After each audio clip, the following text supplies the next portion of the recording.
At this time of year, a common sentiment expressed is often a collective feeling of what's next. Students who are transitioning have landed probably with some excitement and trepidations and don't want to go back to negative experiences prior to attending HPDS. This presentation is meant to give an overview of how you and your students can apply the success attributes, navigate systems, and continue to advocate for your child's educational needs after leaving HPDS. Presenting today are the transition coordinators from Chicago and Northfield campuses, Abby Greenberg from Chicago and Kirsten Kohlmeyer from Northfield. First, we will discuss how to apply success attributes in the new setting, especially in the areas of self-awareness, use of support systems, and proactivity. Self-awareness. At HPDS, we teach students, I know what I'm good at, I know what's hard for me, and I know that everybody has different strengths and challenges. How does that look in the next setting? Students need to be able to articulate their strengths and challenges, know when support is needed, and what supports help them best. Of support systems. At HPDS, we teach students to get help when needed, know which strategies help them, and foster the use of tools and technology support. Translate to a new academic environment. It is important to know who to go to for support. Students need to be able to identify tools and strategies that facilitate the ability to learn and show best work, and be willing to use assistive technology and their transition notebook as a resource. Assistive technology. All of our students use assistive technology when they leave here. This is just a general overview of the types of AT and its purpose, with some examples of what we use here. Know that whatever platform your student moves to, Mac, Chromebook, PC, or iPad, there are tools that address all of these functions with possible slight differences depending on the platform. Text-to-speech is primarily used in two different ways. For reading text aloud, where words are simultaneously highlighted, this is used for students to facilitate comprehension at a higher level than they can decode or their fluency and their attention allows. Digital text-to-speech can also be used in the editing process where students' written work is read back to them. Some of the tools we use at Hyde Park Day are Read and Write Google, Snap and Read, and Bookshare. Digital annotation allows students the ability to highlight, extract, take notes, and otherwise annotate without using sticky notes. It also helps for executive function or dysgraphia difficulties. CAPTI, used in conjunction with electronic text as well as Snap and Read, can be used for digital annotation. With auditory text-to-speech, students can listen to books utilizing a human voice. Interaction with text is very limited to non-existent. Learning Ally is one of the tools used for this at Hyde Park Day. Students often use speech-to-text for writing. That's where they speak to the computer and it types what you say. This is a skill that is often layered on top of the writing process. Keep in mind, one cannot just sit down at the computer and type a paragraph or a multi-paragraph paper without scaffolding. Tools that do this are Read and Write Google, Snap and Read, and Co-Writer, as well as built-in accessibility features in computer operating systems. Co-Writer, a flexible spelling engine, provides students with a method to support their writing. It can provide topic dictionaries and provides corrections for common misspellings for students with dyslexia. It is more powerful than a regular spell check and can be also used to edit. Editing software or extensions such as Grammarly, Read and Write Google, or Co-Writer can help pick up grammatical errors when students listen to what they have written. Digital organizers can be used for writing templates for papers or as a homework planner combined with a personal calendar. As a reminder, this is an assistive technology summary. It is a general overview of types of tools, certainly not an exhaustive list of what is available. I want to point out and increase your level of awareness that while many tools have the same function, they do not have the same functionality or impact on student access to text, comprehension, and/or work product. For example, Co-Writer is a much more powerful spelling engine than spell checkers in Microsoft Word, Grammarly, or Read and Write Google. Another example is there is a big difference between a student's ability to interact with auditory versus digital text. Digital text needs to be unlocked to be manipulated. Just because the textbook is online doesn't mean a student can interact with the text. Our students use digital text from Bookshare and applications such as CAPTI to be able to extract, annotate, highlight, or answer questions within the text. Students need an organizational account to access textbooks and individual accounts to access other books for home or school use, such as books for reports or reading for pleasure. It is imperative you set up an individual Bookshare account while your student is at HPDS so that it is automatically linked with the HPDS organizational account. That is, no additional paperwork will be necessary to qualify your child. A new organizational account will need to be set up at the new school. Moving forward, please make sure that the AT consideration box is checked on the Individualized Educational Plan, or IEP, if your student is using assistive technology. Also be cognizant that assistive technology can be listed for high-stakes testing, such as the PSAT, SAT, ACT, IAR, and ISBE tests. Ask for the accommodation that the test be made available in digital format compatible with assistive technology tools. MP3s and human readers do not allow interaction with the text or the ability to go back and review. Standardized tests have variable but usually similar accommodations when sufficient documentation is provided far enough in advance to support the need. Be proactive related to the assistive technology needed in the next setting. Have the tools listed in additional notes of the IEP or learning plan if they are not listed elsewhere in the document. Identify ISBN numbers of books to be read the next semester, both textbooks and novels, and make sure they are available from Bookshare. If not, have the school request them. It can take up to 3 months. Lastly, identify who the go-to person is for setting up and making sure the AT is working. If schools are not as familiar with the tools, it can take some time to get up and running. Proactivity. At Hyde Park, we teach taking responsibility for actions, standing up for oneself, and giving best effort. This translates to the new academic environment via owning one's learning differences, being able to articulate accommodations and modifications, knowing how to ask for help when needed, and disseminating the transition plan. Accommodations and modifications provided to students should be put in writing. In the public sector, these are often listed in the IEP or 504 plans, which are both legally binding documents. In the private or parochial sector, there are often internal learning plans. Some private schools use IDEA funds to access support services from the local public school under proportionate share. Regardless, know what the services, supports, tools, accommodations, and modifications are and supposed to look like and verify they are in place.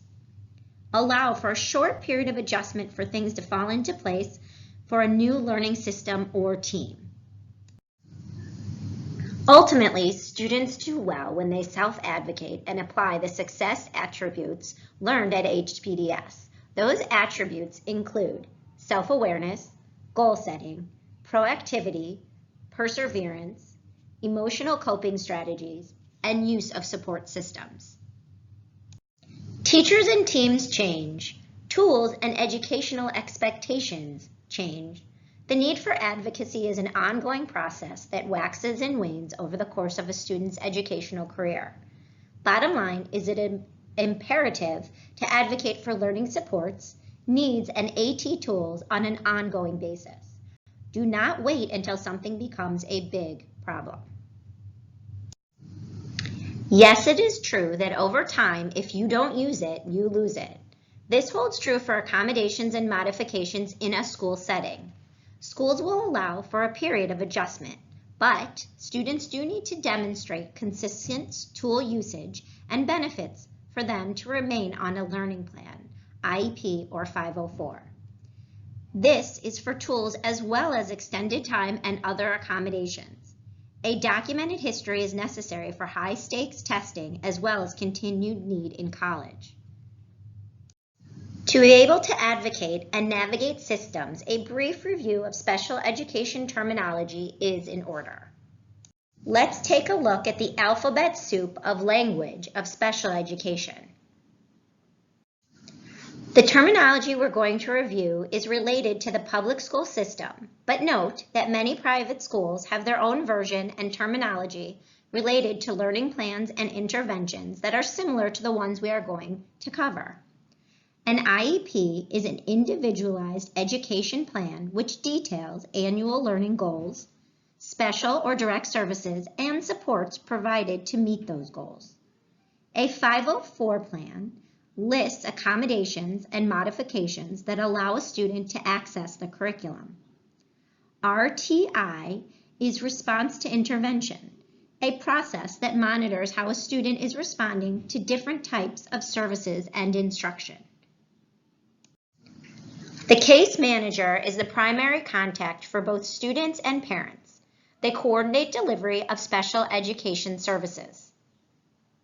They are responsible for coordinating instruction, related services, and implementation of the IEP or 504.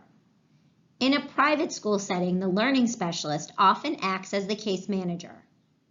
A guidance counselor provides counseling in the areas of academic achievement, career choices, personal, and social development. They help with high school and post-high school planning. The LRC is the Learning Resource Center, where students go to get help on an individual or small group basis.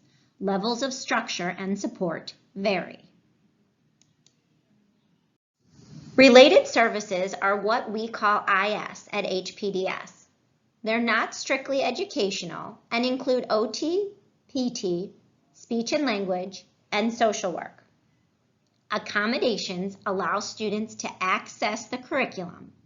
Examples include extended time, use of assistive technology, and testing in a smaller setting. Modifications are changes to the amount or type of materials a student is expected to learn or produce. I define navigating systems as knowing how to problem solve and communicate potential problems or needs, as well as monitoring student progress and staying ahead of the game.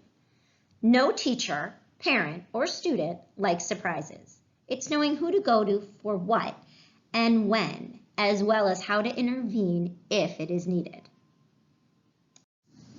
Creating a positive start is important, as well as giving the message you are involved, but not an over-involved parent. Parents who have already experienced transition from HPDS report it is helpful to send an email at the beginning of the year with the following content. A brief greeting with the transition plan attached. I suggest sending it to each individual teacher on the team, or if your student is in the middle or high school, they send it themselves. I would ascertain the teacher's preferred mode of communication and conclude that you're available for any questions and are looking forward to a great school year. If you do run into issues, analyze the situation. It may not need an immediate fix. Some examples that parents have reported include a student not having Bookshare available until November because there was a lack of familiarity and tech support at the receiving school. Another example is a science teacher who kept forgetting to put the science test in the Learning Resource Center for a student to complete in an alternate setting. We encourage role-playing and suggest that the student try to handle the situation first, and if it doesn't work, of course, parental involvement is warranted. Analyze the issue. Is it communication? Is it timing? Or just lack of awareness and familiarity? If you do become involved as a parent, follow the lines of communication, and create a paper trail. Lines of communication will vary by setting, but there are similarities across typical educational environments. Start directly with the teacher, and if necessary, bump that up to requesting a meeting. The next level would be to communicate with the case manager. If the issue still has not been resolved, the case manager will communicate both with the teacher and the department chair. The next level would be parent communication with the director of special education or the principal. The flow of communication is imperative, as well as the need to document conversations and resolutions by email or addendum to the IEP or 504 if necessary. There are several ways to monitor your students' progress depending on the school and student's age. One can email case managers or teachers. There are classroom pages and blogs and a multitude of learning management systems, including PowerSchool or Schoology. These learning management systems can be a way to investigate classroom resources and look at assigned and completed work. It is a way that students can communicate with their teachers. Not every teacher uses the same system. An understanding of the difference between IEPs and 504s, as well as how to advocate for assistive technology, is necessary, especially during times of transition. Legislation that supports an IEP is found under IDEA. It's the blueprint for individualized special education and related services. Requirements include one or more of the 13 specific disabilities listed, and they must affect educational performance or a child's ability to learn or benefit from the gen ed environment. IEPs are reviewed at least yearly, they can be opened at any time, and eligibility or evaluations occur every 3 years. 504s are supported by the Rehabilitation Act of 1973. They are essentially a blueprint for accommodations and modifications. Requirements include any disability that interferes with the ability to learn in a gen ed classroom. They are generally reviewed yearly, can be open at any time, and again, the re-eval is typically every 3 years. The content of an IEP includes present levels of performance, annual educational goals, services received, accommodations and modifications within the classroom for district and statewide assessments, as well as for high-stakes testing, and gen ed inclusion.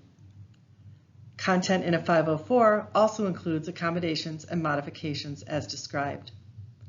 Both documents require written consent needed to evaluate. It's important to be a relatively informed consumer regarding assistive technology conversations. By all means, you don't have to be an expert and know that we are always a phone call away for consultation if needed. To give you an example of something that might come up, let me share with you a brief conversation I had in a meeting recently.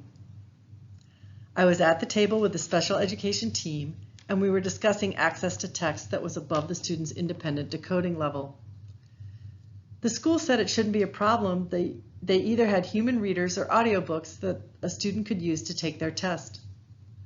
I emphasized to the team that while those are great tools for students to use, electronic text would be more appropriate because the student would be able to highlight parts of the question, go back and listen to parts of the questions, and extract part of the question. In this situation, digital text has more interactive abilities and the advantage of having the auditory paired with the visual. Similarly, think back to the slide that had the picture of the backhoe versus a shovel. Co-writer is a far more powerful spell checker and word prediction tool than the spell checker in Read and Write Google. I want to give you some language if you encounter some sticking points or things that need clarifications in conversations about assistive technology.